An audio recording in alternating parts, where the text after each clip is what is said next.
Hi, what's up people? Mr. Highway here. 2020 O-Levels A-Maths Paper 2. And now we're continuing on to question 7. For the other questions, check out the link above. Yeah, so question 7. We have this integration question. This is what I call a reverse differentiation question. First, we differentiate an expression and then we reverse it to do the integration, right? First part, show that d dx of x times 3x minus 5 to the power of 5 over 3 is equals to 8x minus 5 times 3x minus 5 to the power of 2 over 3. Now, it's a pretty straightforward question. You apply product rule. For product rule, the textbook way is to first write this, let u equals the first expression, let v equals the second expression.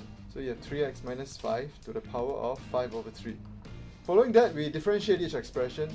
Du dx is equals to 1, dv dx is equals to, bring this power down, so you have 5 over 3 times 3x minus 5 to the power of 5 over 3 minus 1 is 2/3.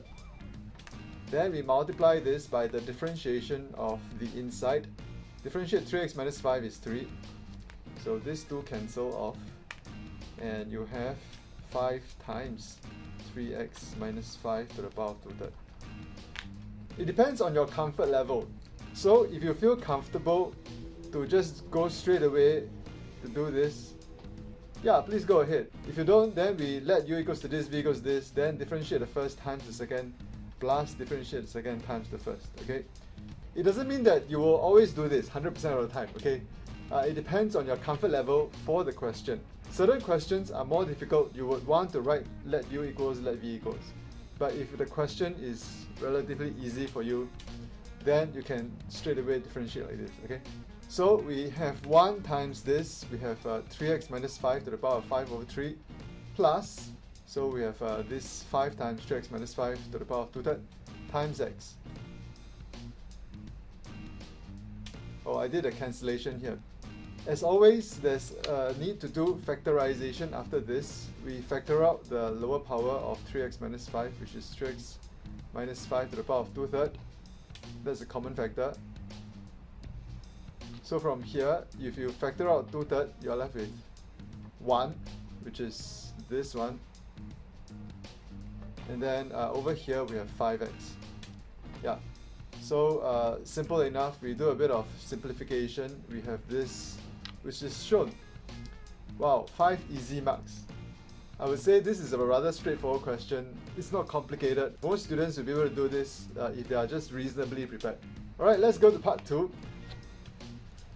Part 2 is where it's a little bit more kick-ass. It's not so easy already. And I didn't get full marks for this. I didn't get full marks for this because of something that's quite stupid, okay? But we'll see that in a while. Here it says, hence find the integration of x times 3x minus 5 to the power of 2/3 dx. Giving your answer in the form k times x plus 1 times 3x minus 5 to the power of 5 over 3 plus c, where k is a constant to be found and c is a constant of integration which cannot be found. So the first thing I saw was that there's a difference between what we saw just now with this k times bracket x plus 1, because earlier on we didn't see x plus 1 here, isn't it? So I just bear that in mind and I proceed on with the question. Now, the way to do this is always to write down the result of the differentiation, because that's something we are very, very sure is correct. In fact, it is given in the question. So that's something that if you copy correctly, you can't go wrong, okay? So I wrote down this result here. I wrote down d dx of x times 3x minus 5 to the power of 5 over 3 is equals to this here, okay, 8x minus 5 times 3x minus 5 to the power of 2/3. Then from there, I will integrate both sides. So you see, I integrate on the left, I integrate on the right. Now, if I integrate on the left, it's pretty straightforward because the integral of the differentiation of these two will cancel, isn't it? Okay, so I'll just get back this, plus c, don't forget, I almost forgot. Then on the right hand side, we will think of a way to make this chunk here to become this. Got to do a bit of manipulation, okay? So what I thought about was I can actually multiply out, okay? This is actually 8x times this minus 5 times this, isn't it? So I broke it up. and you have 8x times this minus 5 times this. And I actually highlighted in yellow already.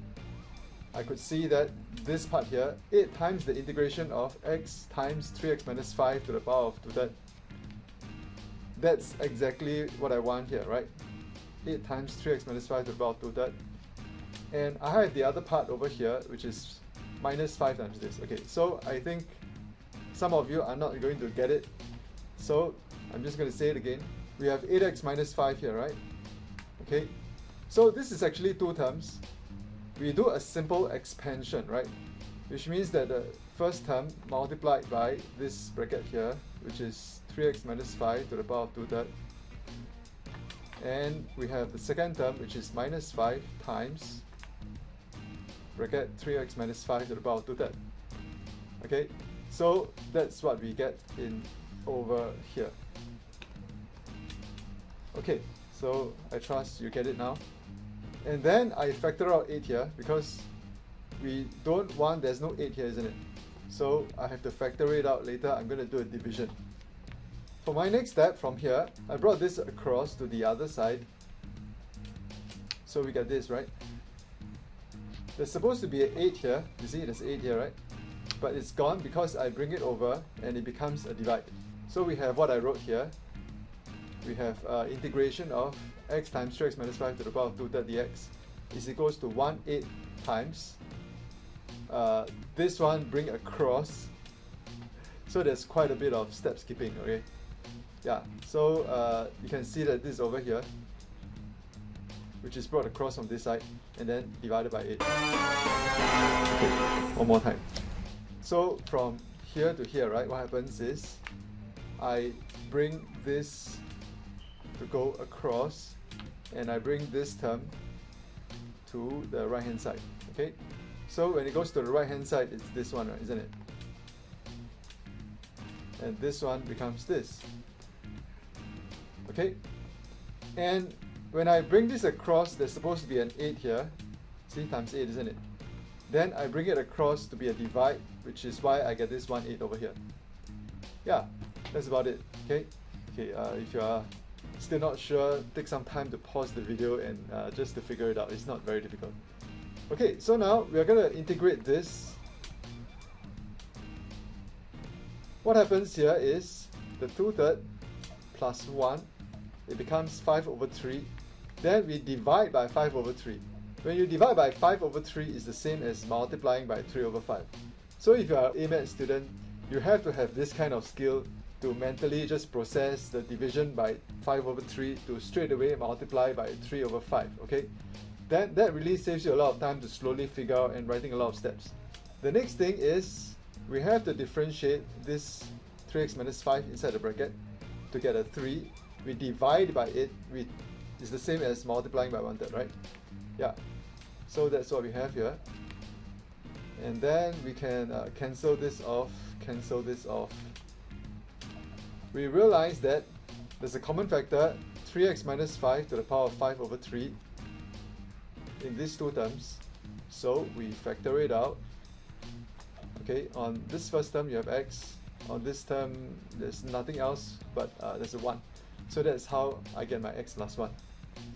And the 1/8 stays outside here, which is the k, isn't it? Yeah, so everything is perfect. What? What do you say? It's wrong? Oh, what's wrong? Where k is a constant to be found. Man, okay, what this means is I should write down k equals to 1/8. Okay, I did not answer what k is. So yeah, I missed this. Instead of 4 marks, I get 3. Yep. So that's a case of not reading the question carefully enough.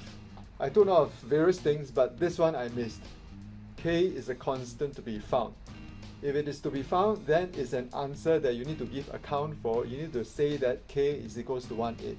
So I found it already, but I have to say it, right? So, yep, minus 1 mark. Next, we find the value of x times 3x minus 5 to the power of 2/3 from -1 to 5/3. and explain what the result implies about the curve y equals to x times 3x minus 5 to the power of 2/3. So I know explain questions are the most hated questions by most students, but we'll see how it is done. What's the concept that's being tested? Alright, so you look here, we have this, I wrote it out, integrate from -1 to 5/3, and that's the result that we obtained earlier on already actually. Even if you couldn't do it, I would suggest that you just put a k there and just press on, okay? You might get some marks. The next thing I do, I sub in the 5/3 and the -1, and I realized that there are two chunks here that became 0. Okay, 3 times 5/3 minus 5 is 0. 0 to the power of 2/3 is 0 times whatever is 0. So the first term is 0.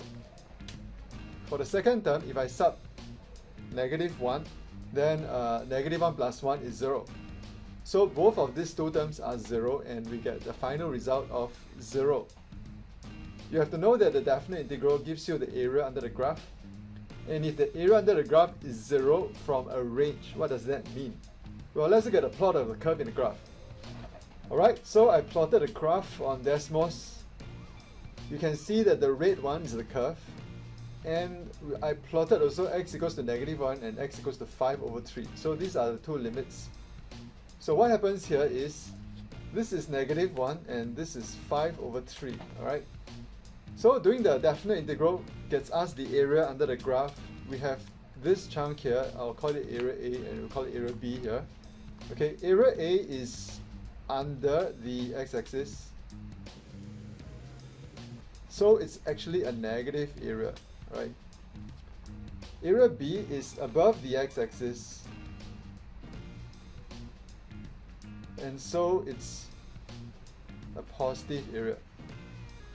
So what this integration result means is that area A equals to area B, the negative area is equals to the positive area, so they cancel out. Your definite integral result is 0. Alright, so let's see how we answer it. So I said that since the integration result is 0, there is equal areas. There are equal areas above the x-axis and below it in the interval x between -1 and 5/3 inclusive. Yeah, that's basically it. Okay. You have to know your concept that areas under the x-axis will be negative and areas above will be positive. And you have to know that if you do a definite integral across this entire range, the negative result, which is the area under the x-axis, and the positive result, which is the area above the x-axis, will actually cancel each other out. And that's why for questions that actually require you to find the actual area in number of units, you will have to do this integration in two different parts, right? And so if the question is not asking you to show this, but instead is asking you to find the actual area, then you will integrate the curve from -1 to 0 and then from 0 to 5/3. You have to do two different integrals. Then you add up the areas. Alright. Alright, so that's it for this question. Leave your comments below if you have further questions or if you have anything to say. Thank you for watching. Like and subscribe. See you next time.